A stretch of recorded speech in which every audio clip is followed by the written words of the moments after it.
Notre Dieu est merveilleux. Amen, amen. Je vous salue dans le nom précieux de notre Seigneur. Alléluia. Amen. Est-ce que tu peux le faire à gauche et à droite? Tu lui dis, je te souhaite un bon mois de février. Bon mois de février, Papa Kadi. Affectueusement, Yakadi. Alléluia. Amen. Amen, amen. Amen. Sinaï, nous sommes une famille, frères et sœurs. Sinaï tozali bota bandeko. Alors, comme nous l'avons annoncé la fois dernière, Lolenge tulobaki mbaleleki. aujourd'hui, nous commençons une nouvelle série d'enseignements. Lelo tobandi matin ya sika. Alléluia. Amen. C'est le mois de février. Eza sanza ya mibale. C'est le mois du disciple. Ezali sanza ya ba yekoli. Un mois d'enseignement pour les disciples. Sanza ya boyekoli pona basali. Pourquoi nous commençons par ça en chaque début du mois? Poni tobandi yango na ibandeli ya sanza. Parce que nous voulons rappeler à tout le monde ce qui est important. Notre marche avec Dieu, c'est ce qui est le plus important. La crainte de Dieu, c'est ce qui est plus important. C'est vrai que nous avons des préoccupations. En cette année de croissance, nous voulons croître à tous égards. Et la première croissance, c'est la croissance spirituelle. Alléluia. Amen. Pendant que tu seras en train de chercher l'argent cette année, pendant que tu seras en train de chercher le travail, n'oublie pas que Jésus revient bientôt. N'oublie pas que c'est ta marche et ton intimité avec Jésus qui est la chose la plus importante. Alléluia. Amen. Alors en ce mois de février, chaque dimanche du mois, nous aurons ce thème: les signes de la maturité spirituelle.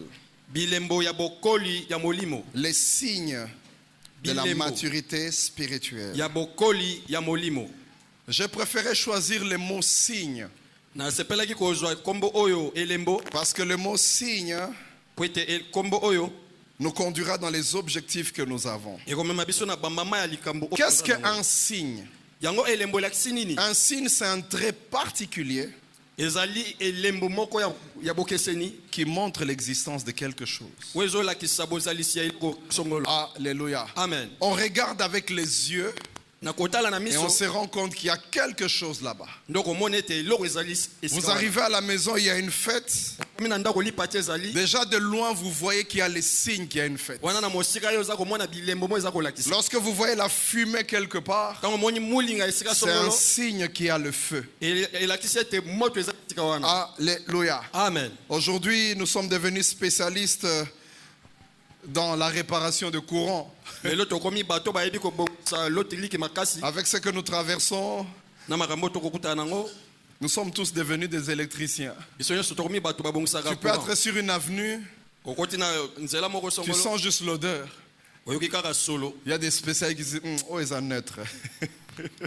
Spécialistes. On a monné besoin phase. Un signe. C'est ce qui montre l'existence. Alors il y a des signes qui montrent la maturité spirituelle de quelqu'un. Pourquoi je prends le mot signe? Parce que j'ai deux objectifs. Le premier objectif, j'aimerais que chacun de nous puissions avoir des indicateurs pour voir si oui ou non nous sommes matures spirituellement.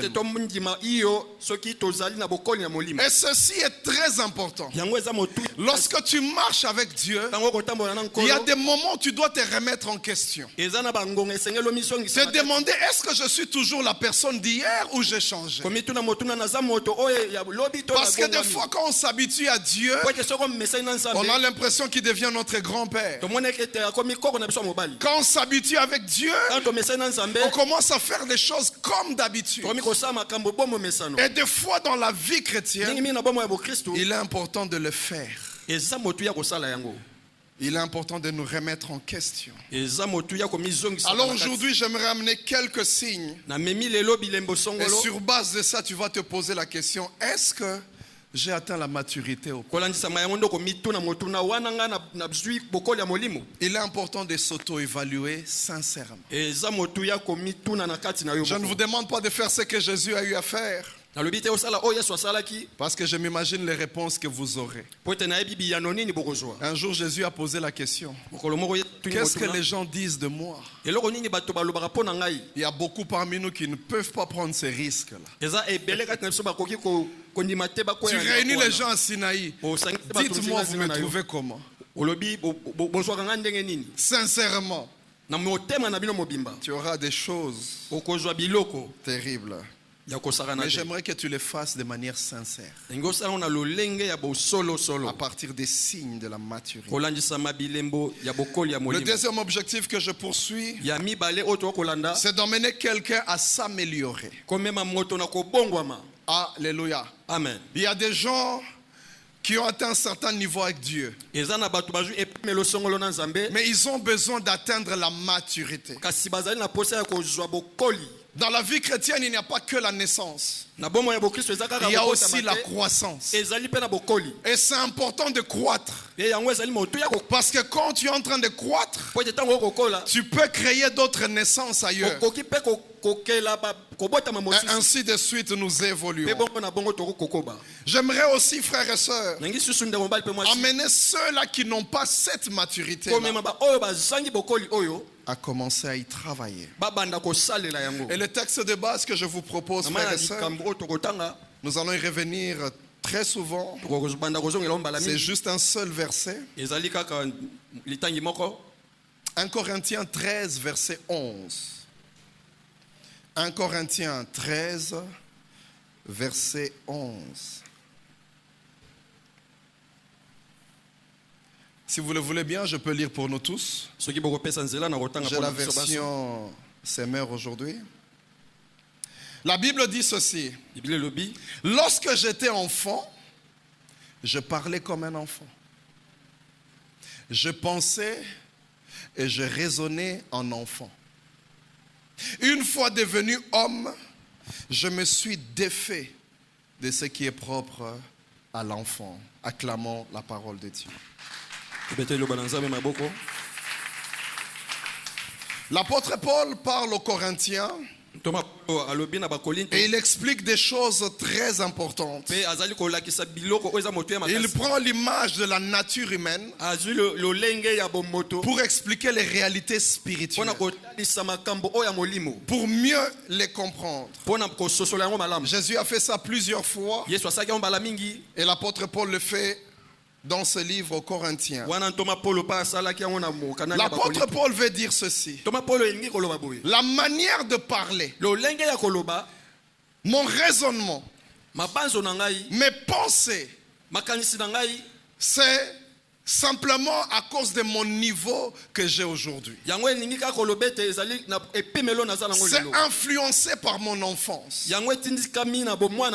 Tu verras un enfant, et souvent on explique ça aux nouveaux parents, que lorsque l'enfant commence à faire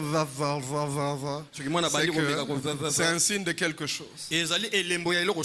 Tu verras l'enfant commencer par des syllabes. Pourquoi l'enfant parle comme ça? C'est tout simplement parce qu'il est encore enfant. Quand il va grandir, quand il va prendre un peu de l'âge, cette langue qui n'arrivait pas à prononcer les choses va commencer à dire très très très bien les choses. Alléluia. Amen. Aujourd'hui, il y a des gens qui parlent tellement bien, mais quand ils étaient enfants, il y a des mots qu'ils ne savaient pas prononcer. Dites macaroni, sacaroni. On dit macaroni, sacaroni. Alléluia. Amen. Répète, la personne entend. Mais tu lui dis de répéter, il ne dit pas la même chose. Ça me rappelle ma nièce. Elle s'appelle Ozana. On lui demandait comment tu t'appelles. Elle dit Ojana. Et puis quand la personne répète Ojana, elle dit non, J'ai dit Ojana, mais tu es en train de dire Ojana. Elle sait que c'est Ozana. Alléluia. Amen. C'est influencé par le niveau que l'on a. Mon raisonnement était influencé par l'enfance. La deuxième chose que j'aimerais dire, c'est que c'est logique qu'un enfant parle comme ça. Parce que c'est ça son niveau. Qu'on ne s'étonne pas. C'est comme ça qu'il est à cause du niveau qu'il a. Et c'est comme ça que dans l'église, quand tu vois quelqu'un réagir d'une certaine manière, tu vois que c'est son niveau d'immaturité. C'est comme ça qu'il est, c'est comme ça qu'elle est. Quand tu donnes de l'argent, va m'acheter telle chose. La personne ne te ramène pas tout l'argent. Tu comprends qu'il est immature. Il n'a pas encore compris qu'il faut être juste. Il est encore influencé. Il y a des gens qui vous sortent des langages comme ça. Tu te dis non, il n'a pas encore compris la vie. Il est encore immature. C'est encore un enfant. C'est encore quelqu'un qui a besoin de grandir, qui a besoin de croître, afin de savoir comment réagir face aux situations. Frères et sœurs, ne vous étonnez pas quand vous voyez des gens comme ça dans l'église. Quand vous voyez comme ça des gens dans la famille, c'est un problème d'immaturité. Alléluia. Amen. Frères et sœurs, le premier signe que j'aimerais vous donner aujourd'hui, qui montre la maturité, c'est l'autonomie spirituelle. Être autonome spirituel. C'est ce qui se passe avec nos enfants. Quand il est tout petit, il a besoin de couches. Il ne sait pas se retenir. Il y a ce qu'on appelle les sphincters qui arrêtent. Tu vois, quand tu as envie d'aller aux toilettes, ça arrête. Mais l'enfant ne sait pas encore gérer ça.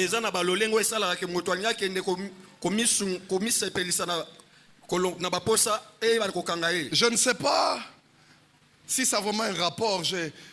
À l'époque, les gens prenaient la salive et mettaient.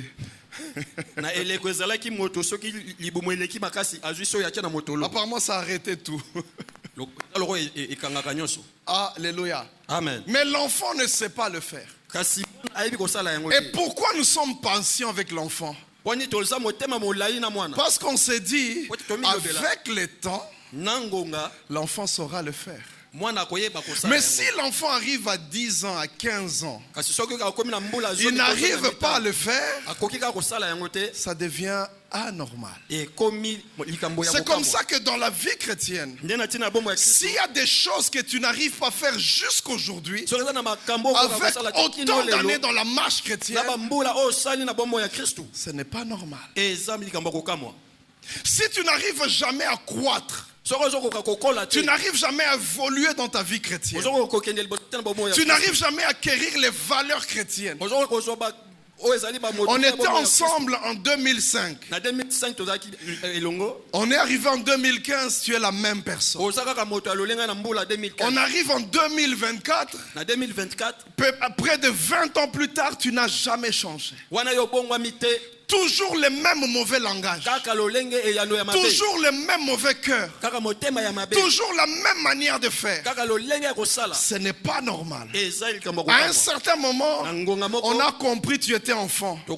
Mais à l'âge où tu es, avec les versets que tu as entendus, avec tous les messages que tu as entendus, tu ne peux plus rester au niveau que tu es. Ce n'est pas normal. Alléluia. Amen. L'autonomie, c'est quoi? C'est cette faculté d'agir ou se maintenir par soi-même. Quand tu grandis, tu sais gérer ça. Ça peut t'arriver, tu es au volant. Un pasteur nous racontait ça. Il était en train de prêcher. C'était un jour de Pentecôte. Du haut de la chair, il a senti que Il avait fait des mauvais mélanges. Normalement, il devait imposer les mains aux gens. Il a seulement demandé que les gens puissent imposer lui. Il va tenir la chair. On pensait que c'est la concentration, rien à voir. Les choses ne marchaient pas. Et il a fait ça et l'esprit s'est manifesté, frère. Alléluia. Amen. Mais il a gardé jusqu'à terminer le culte et partir. Pourquoi? À cause de la maturité. La maturité peut t'emmener à résister devant les tentations. Parce que tu as cette capacité-là. Être autonome. Quelqu'un qui n'a pas besoin d'assistance. C'est le premier signe de la maturité. Est-ce que tu es capable de vivre ta vie chrétienne seul? Ou tu es le genre de personne, tu as toujours besoin de soutien? Est-ce que tu es capable d'être autonome toi-même? Ou tu as toujours besoin d'assistance jusqu'à aujourd'hui? Tu as toujours besoin que les gens t'entourent. Tu as toujours besoin qu'on te pousse pour prier, qu'on te bouscule. Mais de toi-même, il n'y a aucune émanation. Si tu es ce genre de personne, tu as un problème de maturité. Tu dois atteindre un niveau où de toi-même, tu sais gérer ta vie chrétienne. Tu sais la maintenir. C'est un niveau auquel on doit atteindre tous. Alléluia. Amen. L'autonomie, c'est cette faculté-là. Que tu sois à l'église ou pas, que tu sois loin du pasteur ou pas, tu gardes ta vie chrétienne. Aujourd'hui, nous sommes dans une génération où on craint plus le pasteur que Dieu. Tant que le pasteur n'a pas vu, on ne confesse pas, on ne dit rien. C'est très triste. Je l'ai dit au premier culte. Il m'est arrivé des jours où je vais dans des fêtes des membres de l'église. De loin, j'entends la musique mondaine. Mais quand j'arrive, on change directement. On dit le pasteur est là changeant. Vous avez peur plus du pasteur que de Dieu. Immaturité. Parce que vous avez besoin de l'assistance de quelqu'un. Vous avez besoin d'une autorité près de vous. C'est comme les enfants dans la salle de classe. Si le prof sort directement les désordres, quand il revient, tout le monde se range. Immaturité. Mais vous verrez, dans le bureau, tout le monde est devant son ordinateur. Même quand le patron n'est pas là. Parce que chacun est responsable de ce qu'il fait. Parce que tout simplement, il a grandi. Si toi, jusqu'aujourd'hui, on doit continuer à te contrôler, c'est que tu es immature spirituellement. Tu n'as pas encore le niveau. Et c'est triste parce que tu as atteint l'âge où tu devais grandir. L'apôtre Paul dit... Normalement, je devais vous donner de la nourriture solide, mais vous êtes encore au niveau du lait. Et souvent, c'est comme ça que les gens profitent pour détruire des familles à cause de l'immaturité. Parce que vous écoutez des choses à gauche, à droite. Frères et sœurs, faites attention. Sachez mesurer les choses. Sachez analyser les choses. La vie de Daniel va nous aider à illustrer ces choses. Prenons Daniel 1. S'il vous plaît. Nous allons prendre 3 exemples et puis nous allons prier. Daniel 1, je prends le verset 3. Je vais lire rapidement pour nous tous.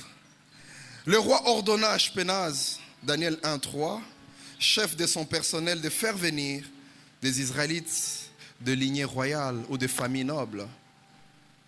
Quelques jeunes gens sans défaut physique et de belle apparence. Il devait être doué d'intelligence, de sagesse dans tous les domaines, posséder de grandes connaissances, être capable d'apprendre la science et de bonnes constitutions pour entrer au service du palais royal et apprendre la langue et la littérature des Chaldéens. Le roi leur prescrivit pour chaque jour une part des mets de la table royale et du vin dont il buvait lui-même. Leur formation devait durer 3 ans, après quoi ils entreraient au service personnel du roi. Verset 6. Parmi les Judéens qui furent sélectionnés se trouvaient Daniel, Anania, Michaël et Azaria. Le chef du personnel leur attribua de nouveaux noms. Il appela Daniel Belchassar, Anania Shadrach, Michaël Meshach et Azaria Abednego. Verset 8. Daniel prit dans son cœur la résolution de ne pas se rendre impur en consommant les mets du roi et en buvant de son vin. Il supplia les chefs du personnel de ne pas l'obliger à se rendre impur. Alléluia. Amen. Amen, amen. Amen. Le passage que nous lisons, nous avons lu tout à l'heure, nous parle de comment on a ramené en captivité Daniel et ses compagnons. Mais on les prend, c'était des jeunes gens qui étaient de belle apparence, intelligents et toutes ces choses. Et la Bible dit on les a emmenés pour une formation. Un peu comme ça se passe lorsqu'on recrute les gens. On te donne 6 mois de formation et après pour accéder à un poste. Et là, ce n'était pas n'importe où. C'était au palais royal. Babylone à l'époque était la plus grande puissance au monde. Un peu comme si on nous prenait ici. On prend quelques jeunes parmi nous et on les amène au service de Joe Biden. Il y aura une formation aux États-Unis. Est-ce que tu garderas ta vie chrétienne aux États-Unis, à la Maison Blanche? Amen. Combien de fois on a vu des gens quitter le Congo, aller à l'étranger et perdre leur vie chrétienne? Ils arrivent là, on dit une chose: ces jeunes gens, ils mangeront la nourriture que le roi mange. Ils boiront le vin que le roi boit. Quelle gloire. Alléluia. Amen. Amen, amen. Ce sont des choses qui arrivent dans les formations comme ça. On vous envoie en formation et à la fin on dit non, tout le monde on va aller en boîte pour clôturer la formation. On a vu des jeunes, des papas, des mamans chrétiens. Ils ont dit bon, je suis loin de Sinaï, je suis loin de l'église, dansons un peu. Problème de maturité. Frères et sœurs, c'est que le roi mangeait n'était pas n'importe quoi. Je m'imagine qu'il y avait du steak. Je m'imagine que c'était le vin le plus cher. Mais quelle que soit la beauté de ces choses, c'était sacrifié aux idoles. Ils ont dit même si les mets sont bons, à cause de ma vie chrétienne, je ne vais pas y toucher. J'aimerais souligner une chose, frères et sœurs. Daniel n'est pas à Jérusalem. Daniel se retrouve à Babylone. Qu'est-ce que tu fais quand tu te retrouves à Babylone? Est-ce que tu ressembles aux autres? Quand tu te retrouves à Babylone, il y a des chrétiens qu'on appelle chauves-souris. Avec les oiseaux, il est comme les oiseaux. Avec les souris, il est comme les souris. Et il ne sort que la nuit. Alléluia. Amen. Il n'a jamais atteint le niveau de dire où que j'aille, quel que soit ce que je ferai, la première des choses que je dois préserver, c'est ma vie chrétienne. C'est la crainte de Dieu. Mon frère et ma soeur, à Babylone, il y a tellement de tentations. Je le disais au premier culte. La première fois que j'ai pris un vol business. Vous savez, il y a des choses qui vous rendent orgueilleux. Déjà, quand vous entrez, on vous prend la veste. On enlève. Et la première coupe qu'on te présente, c'est une coupe de champagne. Tu regardes à gauche et à droite, c'est des ministres, des PDG. Toi-même, tu commences à te dire, bon, même si je suis entré ici par la collection de Miles, nous sommes quand même ensemble. On donne à tout le monde. Tu te dis, profiter. Ça a étonné cette hôtesse. Je lui ai dit, écoute, tu me donnes du jus d'orange. Il était vraiment étonné, me regarde et dit, mais tout le monde prend du champagne. Quand tout le monde prend du champagne, toi tu prends quoi? C'est comme ça qu'il y a des gens qui sortent des choses dans leur cœur. Ils disent, même une fois, c'est pas grave. Immaturité. Frères et sœurs, Daniel, il est prêt à rater les mets du roi, mais garder la vie chrétienne, mais garder son intimité avec Dieu. Ça, c'est ce qu'on appelle la maturité. Quelqu'un qui est autonome. Et j'aime ça que la Bible dit. Il a résolu dans son cœur. Pas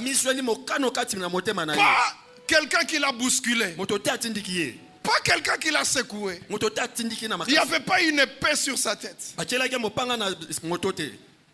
Beaucoup de gens, ils se sanctifient quand ils sont dans une certaine période. On est en train de préparer le mariage. On viendra. Il faut qu'on nous voie. Parce que plus Sinaï te voit, plus il y aura des cadeaux. Les gens vont se mobiliser parce qu'on te voit. Mais ce n'est pas qu'il y a eu un réveil. Non. Immaturité. Frères et sœurs, est-ce que tu es capable de te maintenir toi-même? Vous savez que pendant la période du corona, beaucoup ont perdu la foi.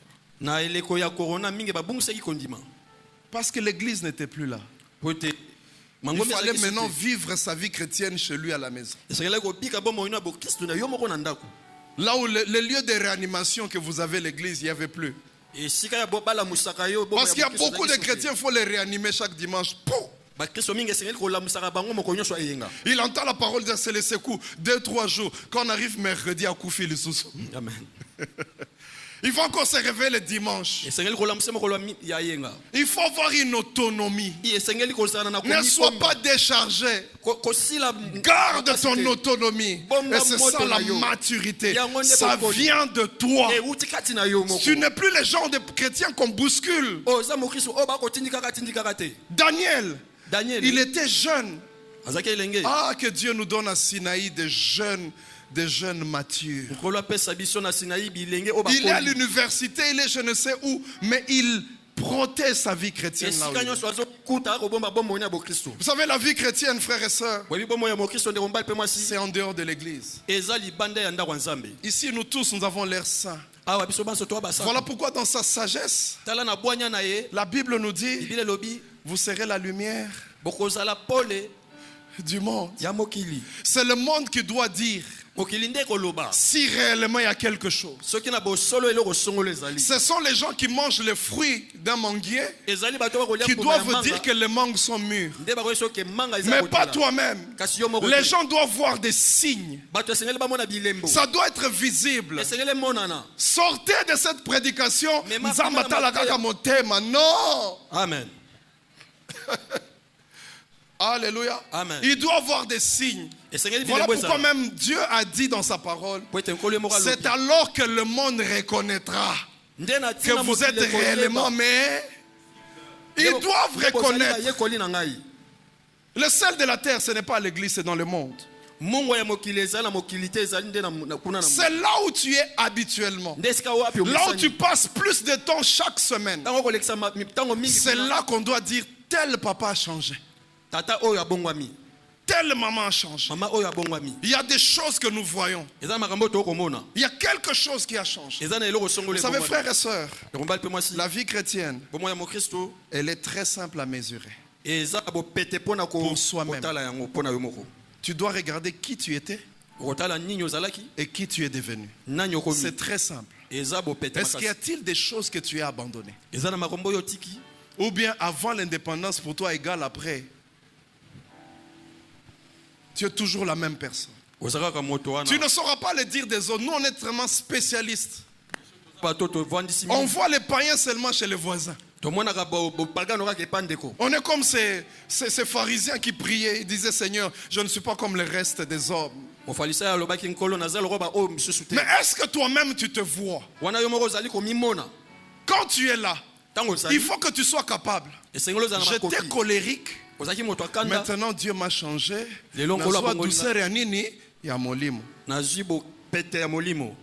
Il faudrait que tu dises, avant je mentais beaucoup, mais maintenant je commence à dire la vérité.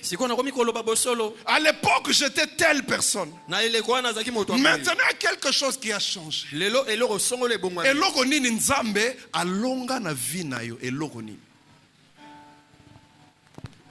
C'est très simple. Voilà pourquoi le jour du jugement, nous serons tous la bouche fermée. Il n'y aura personne qui va justifier. Parce qu'on te sortira toute ta vie. Tu vois, ça c'est ta vie, ta vraie vie. Alléluia. Amen. Tu dois être capable d'être autonome. Daniel dit, je ne vais pas manger ces choses. C'est beau, c'est bien, mais c'est sacrifié aux idoles. Ça va à l'encontre des principes de Dieu. C'est bien si je triche, j'aurai 10 sur 10. Mais ma relation avec Dieu, c'est bien, avec ça je peux avoir des choses. Vous savez, dans le monde, avec un peu de mensonges, on peut gagner beaucoup d'argent. Un peu de mensonges, on peut devenir riche. Mais tu te dis non, je préfère gagner peu, mais garder ma relation avec Dieu. Ce sont les gens matures qui arrivent à faire des choses. Vous savez, quand j'étais tout petit,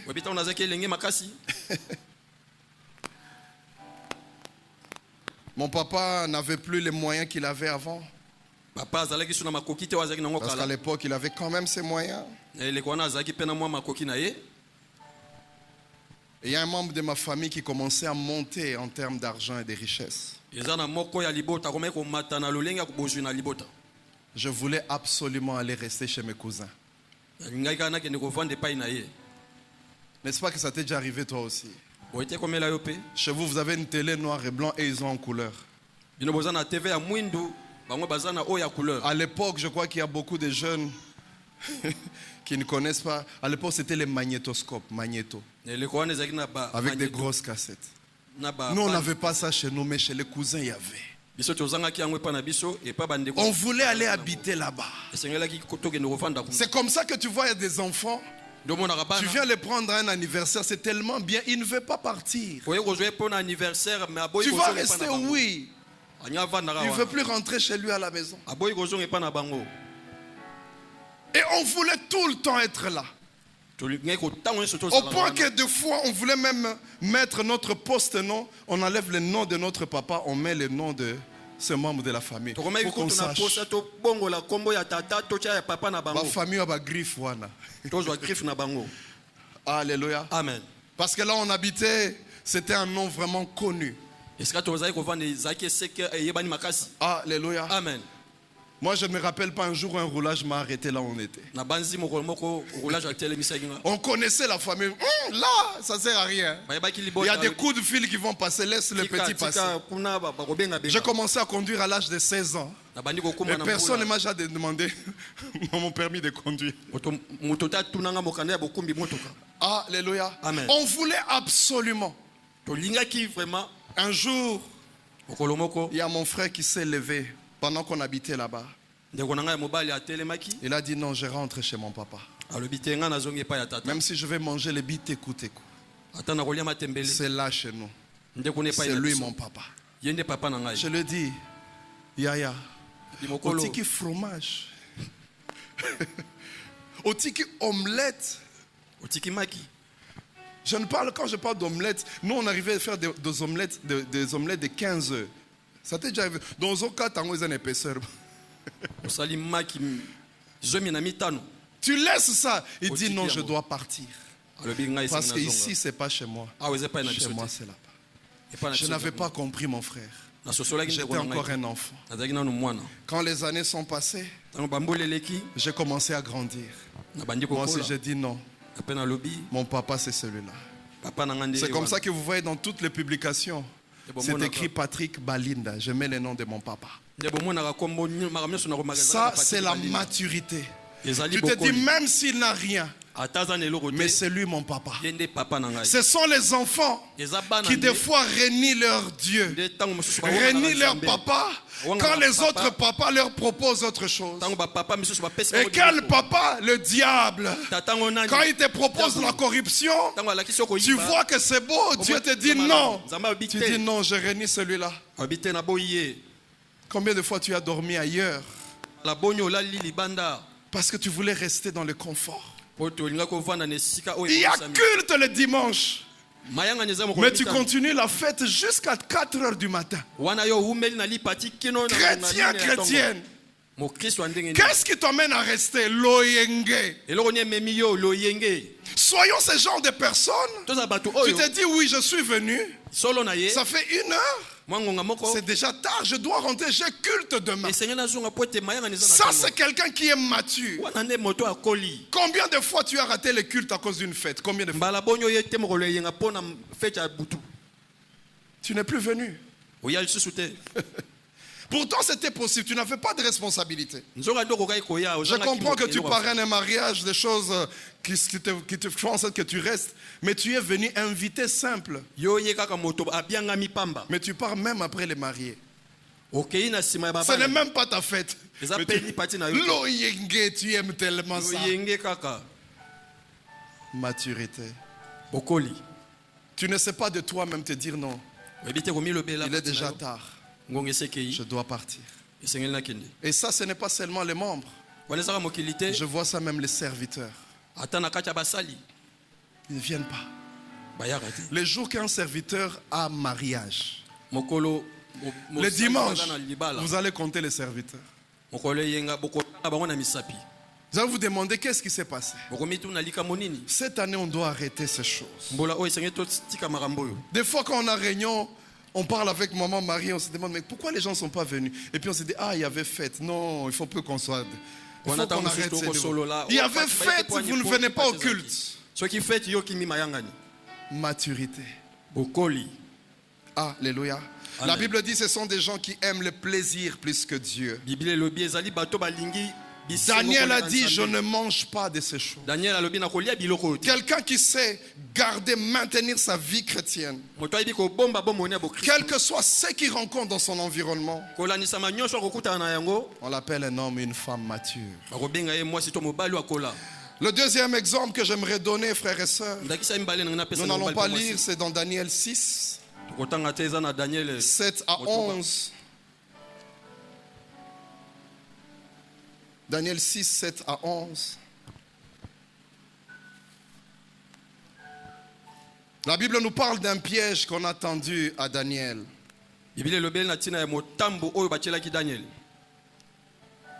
On a dit, trouvons quelque chose dans la loi de son Dieu. Empêchons-le de prier.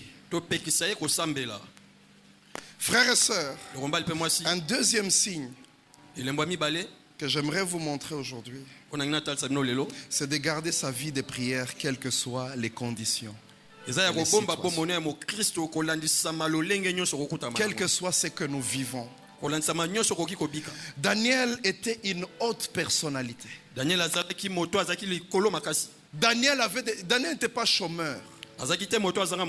Daniel avait du travail. Daniel était un homme très occupé.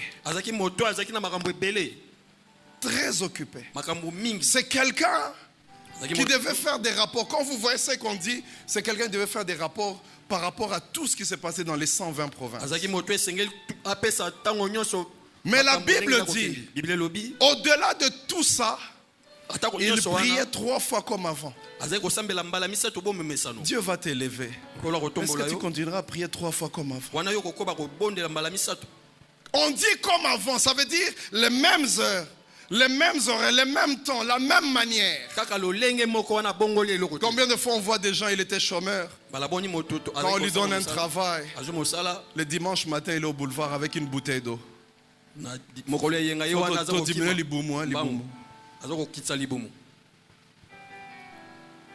Je vois des églises.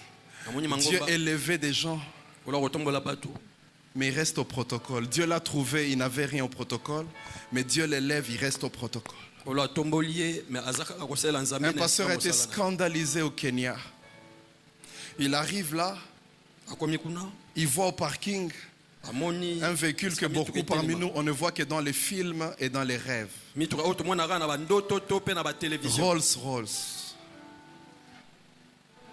Alléluia. Amen. La Rolls-Royce, c'est une voiture terrible. La première fois que j'ai vu ça, j'ai dit,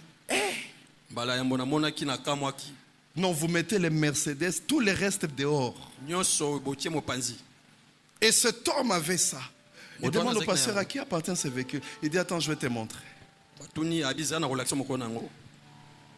Pendant le culte, il voit un papa qu'on avait placé là où il y avait des femmes avec les enfants. Dans leur église, il y avait un endroit comme ça. Un peu comme chez nous, les femmes avec les enfants se sont imposées de ce côté-là. Alors chaque fois, il voit une dame demander, va chauffer mon biberon, il s'élève. Il était au protocole. La personne qui l'envoie, cet homme peut être son boss 1000 fois. Il a dit, tu vois cet homme qui fait des tours là, c'est lui le propriétaire de ce véhicule. C'est la 3e richesse du pays. Protocole. Maturité. Vous savez, la maturité, nous le verrons plus tard, les bénéfices de la maturité. Tu ne peux pas accéder à l'héritage sans maturité. C'est impossible. La Bible le dit. Tant que tu demeures enfant, et toi tel que tu es là, même si tu as les moyens, ton fils, ta fille de 2 ans te demande une Jeep, tu ne vas pas lui acheter. Pourquoi? Il est seulement enfant. Tout ce que tu attends qu'il grandisse. Tout ce que Dieu attend chez toi grandit seulement. Parce que les promesses sont déjà là. Vous savez, papa peut laisser le testament. Mais tant que tu es encore petit, des gens vont gérer. On attend seulement que tu grandisses. Mais yo banda okangama na 15 ans, ti lelo za na 15 ans. Comment à 18 ans deko? Comment à 18 ans? Okangama wana. Alléluia. Amen. Frères et sœurs, cela est très important. Arriver à un niveau où on peut générer ces choses soi-même. Cet homme, il priait comme avant, malgré l'interdiction. Aujourd'hui, il y a des gens, dès qu'il y a quelque chose, il arrête de prier. Dans le département, on lui dit juste, kateleka linga la moko, akati azo yasute. Et si là, l'église ne peut pas évoluer avec les immatures, c'est impossible. Pourquoi? Parce qu'il arrivera toujours que quelque chose se passe qui te fasse mal. Mais si tu n'es pas mature, orotika musala. Alléluia. Amen. Ça peut arriver. Parce que nous ne sommes pas parfaits. Mais si tu es le genre de personne, tu ne sais pas gérer ça, tu vas faire des scandales. Tu vas commencer à dire des choses terribles. Tu vas vouloir même tout détruire. Immaturité. Frères et sœurs, Daniel, cet homme, il a gardé sa vie chrétienne. Personnel. Est-ce que tu es capable de prier toi-même? Il y a beaucoup de gens, pour bien prier, il faut qu'il y ait beaucoup de gens. Il faut que ça soit un vendredi. Est-ce que tu es capable d'avoir des temps de jeûne personnel toi-même? Maintenant qu'on a dit toute l'église chaque vendredi, voilà, tu vas commencer à jeûner. Mais ça fait des années. Ça ne te passe même pas dans la tête. Est-ce que tu es capable d'avoir des temps personnels, des activités spirituelles personnelles? Là, je suis en train de parler de la méditation de la parole de Dieu, de la prière. Est-ce qu'il t'arrive des fois d'avoir des programmes comme ça? Si tu ne sais pas le faire de manière personnelle, sans qu'on te pousse, tu es immature. Il y a des gens qui entrent vraiment en prière seulement quand un prophète lui a dit, il faut ça là 12 jours, 15 jours, il y a prière. On te donne un truc. C'est vraiment les enfants. C'est vraiment les enfants, on leur dit, ces temps-ci, on va manger ça. Ce sont les parents qui décident. Et l'apôtre Paul est en train de parler de ça en Timothée. Il dit, il y a des gens qui laissent des gens venir dans leur maison et commencer à leur imposer des choses. On parle des femmes qui apprennent toujours mais ne parviennent jamais à la vérité. Jamais. Jamais une autonomie. Tu as toujours besoin qu'on t'entoure. Ça, c'est de l'enfance spirituelle. C'est vrai, ce n'est pas mauvais. Consulter des gens, demander aux gens. Mais tu dois être capable à un certain moment de faire ça seul. Parce qu'un jour, ces gens ne seront pas là. Et un jour, un loup entrera, tu ne sauras pas que c'est un loup. Parce que tes yeux ne verront pas bien. Frères et sœurs, faisons un effort de grandir. Il y a tellement de bénéfices dans la maturité. Il y a des gens, on les a imposé des choses. Il y a des gens, on les a lavés avec de l'eau. Il y a des gens, on les a oint tout le corps avec de l'huile. Parce qu'ils n'apprennent pas. Ils n'évoluent pas. Frères et sœurs, si tu sais être calme, tu sais garder ta vie chrétienne, ta vie de prière, quelles que soient les conditions, tu atteins la maturité. Cette semaine, j'ai été épaté par une maman. Je ne sais pas si elle est parmi nous. On avait dévotion matinale, il a plu ce jour-là. Vous savez, quand il pleut le matin, on a envie de continuer à dormir. Mais moi, quand je suis venu, je me suis dit, moi j'ai un véhicule, mais elle est venue à pied. Je dis, mais ça c'est une leçon. On est arrivé, on a toqué. Tout le monde dormait. Il fallait ouvrir la porte. On a trouvé des gens endormis. C'est bon, ce sommeil-là. Mais le mature s'est dit, non, non, non.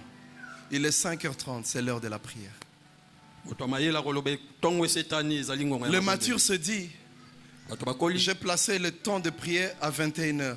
Mais le match aussi c'est à 21h. Le mature ferme la télé. Le mature. Cette dame, elle est venue avec un imperméable. Elle s'est dit qu'il pleuve, qu'il neige. Je vais aller à la dévotion matinale. Mais toi, tu n'habites pas loin. Tu es à Kitambo.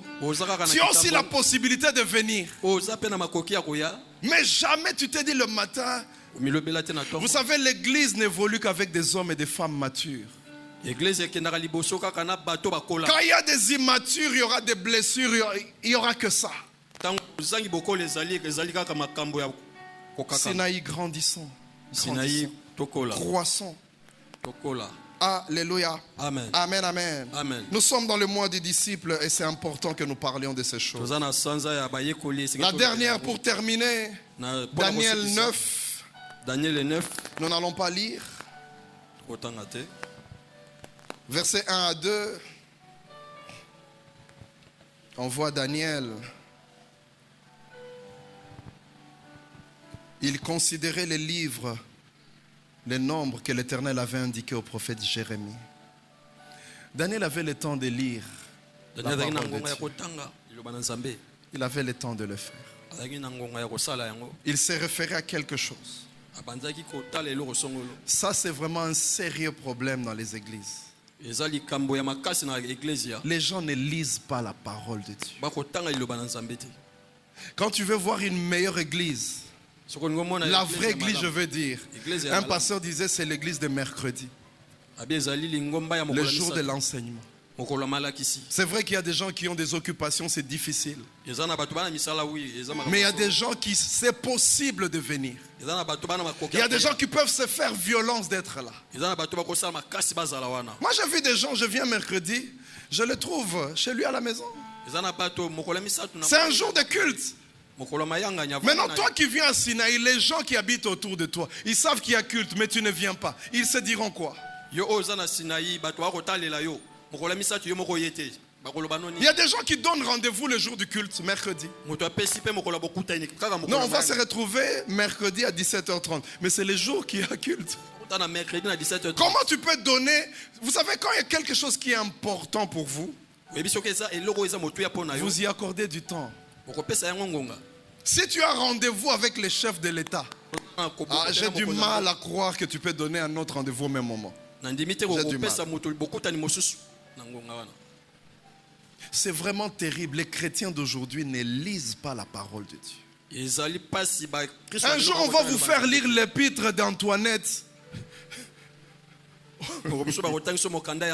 Et tu commences même à chercher. Alléluia. Amen. Aujourd'hui, on nous a facilité au moins la smartphone. Si on avait toujours les gens allaient chercher vraiment les livres des gens dans l'Ancien Testament. Il y a des gens tels que tu es là. Autant la Bible, tu ne lis jamais la Bible. Ce n'est même pas un programme dans ta tête, même pas. C'est une immaturité. Parce que tu ne donnes pas du temps aux choses importantes. Celui qui est mature donne du temps à ce qui est essentiel. Alléluia. Amen. Vous allez voir un papa, il vient te chercher à l'anniversaire. Il sait que demain tu as cours. Il vient te dire non, arrête, on doit rentrer parce que demain tu as cours. Toi en tant qu'enfant tu ne veux pas ça parce que tu veux continuer. Mais lui il est mature. Il te fait voir ce qui est essentiel. La maturité t'emmène à voir ce qui est important. Et pour un chrétien, qu'est-ce qui est plus important que l'intimité avec Dieu? Qu'est-ce qui est plus important que la sanctification? Alléluia. Amen. Frères et sœurs, apprends même le Nouveau Testament. Tu connais au moins les noms des livres. Est-ce que toi-même tu as ce genre d'habitude? De te dire, bon, ce mois-ci, je vais essayer de méditer telle chose. Je vais essayer de réécouter le message là, ça m'avait touché que j'écoute. Est-ce que tu es dans ce genre de choses? Est-ce que tu sais le faire de toi-même? Si tu ne sais pas le faire de toi-même, il n'y a pas d'autonomie et tu n'es pas mature. Vous savez, les enfants, ils sont tellement tout petits qu'ils n'aiment pas manger. Les enfants n'aiment pas manger. Pourtant, manger, c'est ce qui est important pour leur corps. Mais ils préfèrent aller jouer. Nous avons tous été comme ça. Il fallait qu'on vienne nous tirer. Moi d'ailleurs c'était terrible. On me faisait manger quand je suis en train de jouer. Je monte, on me suit avec la cuillère. Pourtant, la maman sait que ça c'est essentiel pour l'enfant. Mais l'enfant ne le sait pas. Voilà pourquoi toi tu ne sais pas que lire la Bible c'est essentiel pour toi. Enfant. Et les parents font ça. Une église où les gens ne sont pas matures, le pasteur fait ça. Tu vois, la maman, elle prend, on cherche souvent des jeux. On va jouer à quoi? À l'hélicoptère. Juste dans la bouche. Tu souffres pour faire manger. Mais laisse-les avoir 15 ans, 16 ans. Tu n'as plus besoin de ça. 4 ou 5 boules à colis. Alléluia. Amen. Parce qu'il a seulement grandi. Lui-même commence à poser la question. Non, lui-même. Alléluia. Amen. Est-ce que tu es vraiment ce genre de personne? Oui, mercredi, non, balambite, tolino tolia lilo banzambe, na la posa olia. Maman na okinzala. Mais banzala wana malo banzambo ozaka nango te. Ezala te, immaturité. Tu es encore enfant. Il faut encore qu'on reprenne encore. Non, on va faire ça. Pour manger, on va faire ça. J'ai vu dans des églises, on achetait même des Bibles. C'est pas mauvais. On achetait des Bibles que les gens, quand ils viennent, au moins ils trouvent déjà la Bible. Là, ils vont lire directement. Il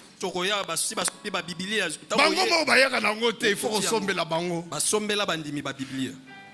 Immature. Il ne sait pas ce qui est essentiel pour sa vie.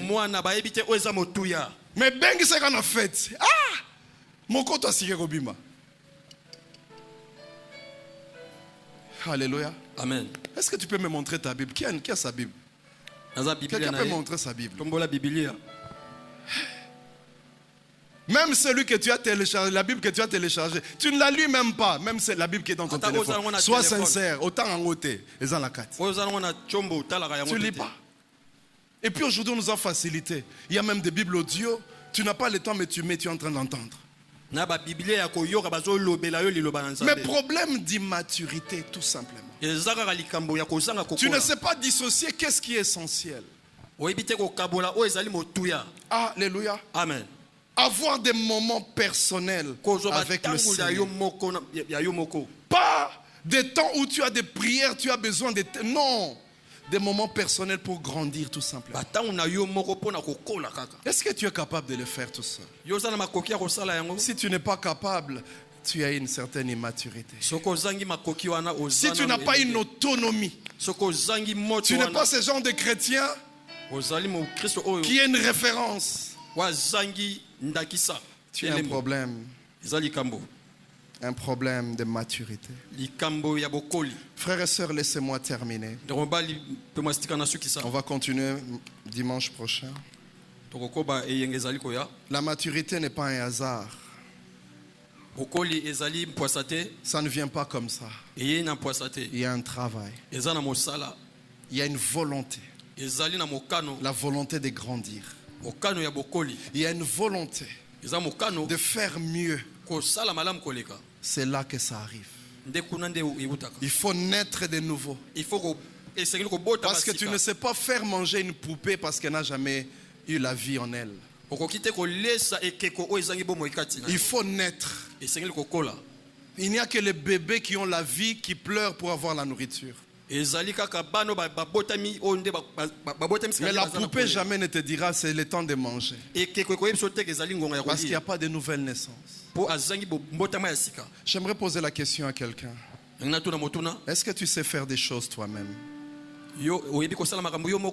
Est-ce que tu sais vivre ta vie chrétienne toi-même? Partout là où tu te retrouves. Est-ce que tu es autonome?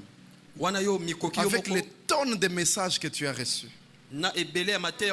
Jusqu'à aujourd'hui, tu ne grandis toujours pas. 15 ans, 10 ans, 5 ans. J'aime bien la parole de Dieu. À peine on chasse un démon, quelqu'un commence déjà à annoncer la parole de Dieu. Déjà les services. Alléluia. Amen. Baissons nos têtes, nous allons prier.